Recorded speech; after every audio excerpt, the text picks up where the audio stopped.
नमस्कार दोस्तों, स्वागत है आप सभी का लक्ष्य क्लासेस पर। आज हम बात करेंगे 16वें राष्ट्रपतीय चुनाव की, यानी कि 15वें राष्ट्रपति के रूप में निर्वाचित श्रीमती द्रौपदी मुर्मू जी की।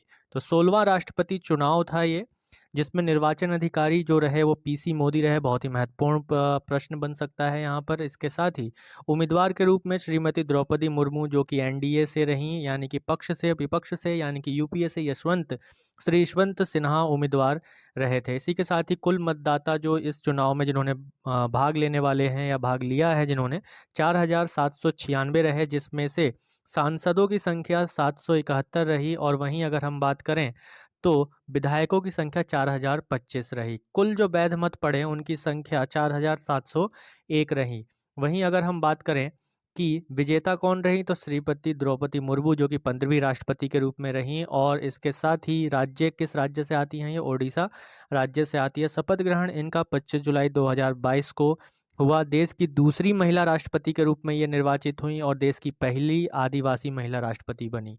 इसके साथ ही अगर हम देखें तो देश की सबसे कम उम्र की राष्ट्रपति होने के साथ साथ भारत की पहली राष्ट्रपति जिनका जन्म देश की स्वतंत्रता के बाद में हुआ था। इसके साथ ही राष्ट्रपति द्रौपदी मुर्मू संथाल जनजाति से संबंध रखती हैं। वहीं अगर हम संवैधानिक प्रावधानों की चर्चा कर लें कि भाई राष्ट्रपति के संबंध में संविधान में कौन कौन से महत्वपूर्ण अनुच्छेद दिए हुए हैं, तो अनुच्छेद 52 राष्ट्रपति होगा भारत का, ऐसा कहता है कि भारत का एक राष्ट्रपति होगा।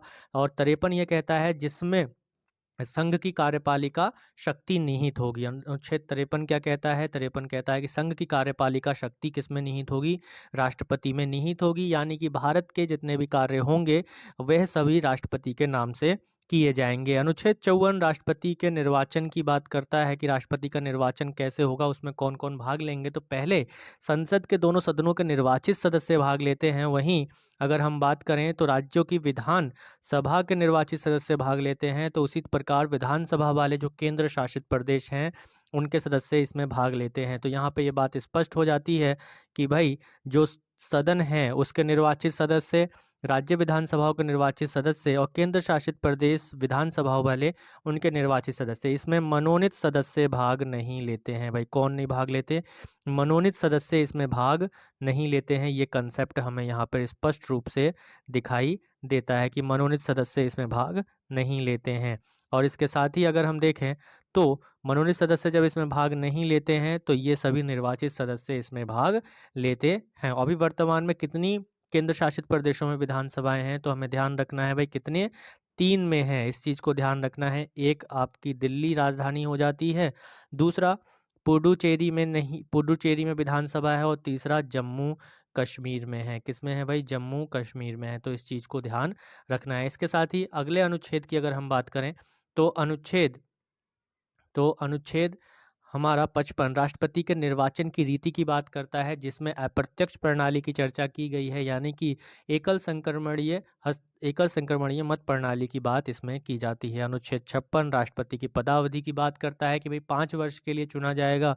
वहीं 57 पुनर्निर्वाचन हेतु पात्रता की बात करता है कि एक राष्ट्रपति जो है एक बार फिर से, यानी कितनी ही बार देश का राष्ट्रपति बन सकता है एक ही व्यक्ति। हमारे यहाँ किसी प्रकार की रेस्ट्रिक्शन नहीं है कि एक ही व्यक्ति जो है एक बार या 2 बार ही राष्ट्रपति बन सकता है। जैसे अमेरिका में हम देखते हैं कि अमेरिका में क्या होता है, अमेरिका में यूएसए में केवल कोई व्यक्ति 2 बार ही राष्ट्रपति बन सकता है। जैसे हमने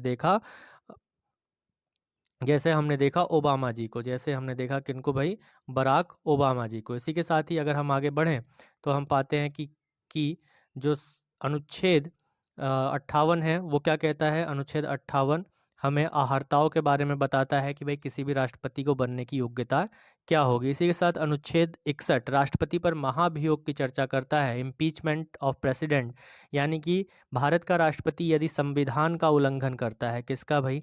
संविधान का उल्लंघन करता है, तो उसे संसद द्वारा महाभियोग की प्रक्रिया चलाकर उसे पद से हटाया जा सकता है। और महाभियोग की प्रक्रिया केवल संसद तक ही सीमित होती है। कहाँ तक भाई? केवल संसद तक ही सीमित होती है। तो आशा करता हूँ कि इस सेशन में आपको कुछ बेसिक और महत्वपूर्ण जानकारी मिली होगी। वीडियो के अंत तक बने रहने के लिए आप सभी का बहुत बहुत धन्यवाद। वीडियो आप लोगों को अच्छी लगी हो, नॉलेजेबल लगी हो तो लाइक, शेयर और सब्सक्राइब करना ना भूलें।